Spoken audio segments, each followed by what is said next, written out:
Well, hello, beloveds. I pray that you are as ready to receive as I am ready to share this verse with you today. And it's coming from Psalm 27 and the 13th verse.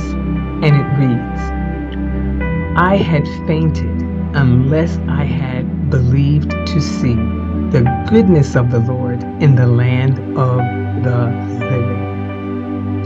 This Psalm of David is at the conclusion where he makes the statement about how he felt, what would have happened to him if he had not believed to see the goodness of the Lord. The Psalm actually opens up. He says, the Lord is my light and my salvation. Whom shall I fear? The Lord is the strength of my life. Of whom shall I be afraid? Now, you know what? It's almost a rhetorical, but he's asking himself now when he sees the victory, now that he's experiencing after all of the hardship, after all of the struggle, after all of the burden and weight that was on him, when he was in such a place of despair, when things looked so dark, and for so long when he is on the run, when he's facing all these things, he's facing slander from his enemies, he's being lied on, he's being chased, he's being pursued, he couldn't be with his family, he couldn't go to the house of God, he couldn't seek the Lord as he would worship normally, but he had to do it when he in his own alone time. He had to seek God. He couldn't go to the priest to ask him what was going on, or the prophet at the time. He is out there and he's really seeking God and calling on the Lord and trusting in him and waiting on him. We'll go through something for a period of time, but as the time goes on and it gets longer, maybe 1 year, maybe 2 years, maybe even 3 years or more, it begins to get hopeless. And this verse today reminds us that when we lose sight of the truth of God, that he is only good and that he is always good, that we can lose heart and faint and ultimately give in to the temptation to doubt God, because that's what the enemy really wants. And we'll stop trying and we won't engage in the battle. And the battle is always spiritual, and it manifests itself in a physical way, but the battle starts on the inside. And this is exactly where the devil wants us. He wants us doubting God, and he wants us removed from our place of fellowship with him, because without faith, it's impossible to please God, and it will hinder us from taking the steps that faith actually produces, because we'll lose heart. And when we don't have fellowship with God, it leaves us in a vulnerable and a capable place where we can be devoured. But God is our refuge, and he's a very present help in trouble. And the psalmist is making this very clear here. And again, there's the one thing that God requires from us, and that is to come to him believing that he is good and that he is a rewarder of those that diligently seek him, that don't give up on him, that will trust him in the worst and the toughest times, and believing that God will show up for you. It may not be today, it may not even be tomorrow, it may not even be this month, it may not even be this year, but to continually hope in God and trust in him, knowing that God has you in his hands. If you have surrendered your life to him, and you put yourself in his hands and you trust in his hand, you have to believe that there is no enemy anywhere that can pluck you out of the hand of God. And as time went on, it was proven to David. Though he cried unto the Lord and he prayed unto the Lord, and he would listen for God's direction and for God to strengthen him in his spirit, which was happening, and David, to give David the hope to keep on running until God delivered him to do what he knew was right before God, and to trust in him. And so in all of his circumstances. And so, what we have to say, even to ourselves, let's not allow the circumstances of life to define who God is for us and to us.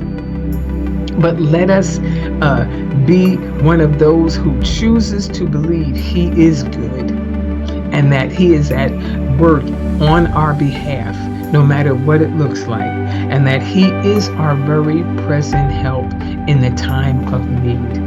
God will strengthen you. And as I've said in the past, if we would be honest and really look at our lives, we would see that in the worst of times that God brought us through and delivered us is the reason why we can stand like David and say, I would have fainted unless I had believed. You have to believe this. David had to believe that God was going to bring him out against all odds, against armies chasing him, trying to kill him being on the run, sometimes when he didn't even have help or a gathered group of men as an army to be with him. But he kept on believing that God had a plan in all of this. And he's encouraging everyone in this psalm. He said, look, if I would have fainted, I would have fallen, I would have given up if I had not believed. The Hebrew word that is translated here as goodness really means God's strength, God's power, His loving kindness, His help. Everything was a resource of availability to David because it is the character of God. It is one of His characteristics that God is good, and God is always good, even on our behalf. God is always good. He's always got our best at heart, and that He's going to work it out and bring out in us what He desires, what He allows the situation to work in our lives to do, because it's doing something. It's doing something to us and through us, and not just for ourselves, but even for others. And that's why we can read these Psalms today and draw hope and draw encouragement that will lift up our heads and our hearts. And so I'm so grateful and thankful to David for this psalm by telling us that he too has been through struggles. He too has had hard times. He too went through dark periods of life when it seemed like, Lord, you have the strength and the power to deliver me. Why don't you just go ahead and do it? But he said, I had to keep on believing. And he said, except I had believed, I would have fainted. And we would faint. And we're going through a new year, and we have to put this on and start at the top and say, you know what? I'm going to trust God in all situations, in all circumstances, at all times. And I'm going to hope in Him. He said, because there's no need to faint. You don't have to faint. Don't give up. Let's know that God is working a plan out in our lives, and trust Him. And that is what will take us through life, because things happen in life, situations come, not even at our own hands oftentimes, but even at the hands of others. But you know what? If God permitted it, He has a plan for it. And so let's be like David and put our faith, our hope, and our trust in Him. And then we too can say at the end and encourage others and say, listen, I would have fainted. I would have given up. That's our great testimony. If I had not believed to see the goodness of the Lord, to see the power of God work in the land of the living. I'm not going to have to wait to die to see this. I'm going to see this right here in the land of the living, before, when it's all said and done, before it's over. God is going to show His hand, and He's going to show Himself strong. And that's why He even ends the psalm. Listen at what He says. He says, wait on the Lord and be of good courage, and He will strengthen thine heart. And He says it again, wait, I say, on the Lord. Woo, what encouragement. What a great word for Him to give to us, that we can read this over and over when we go through a situation, to have this word tucked away in our hearts. That will strengthen us to seek God and to do the will of God no matter what. And so I pray that this verse is another one that you add to the many other verses that will keep you, that you can draw on and go back to and recite to yourself over and over. When the enemy tries to come in like a flood, it'll be the standard of the word that'll be lifted up in you that will refute what the enemy say. So I pray that you will be blessed abundantly, not only today, but throughout this year. God bless you.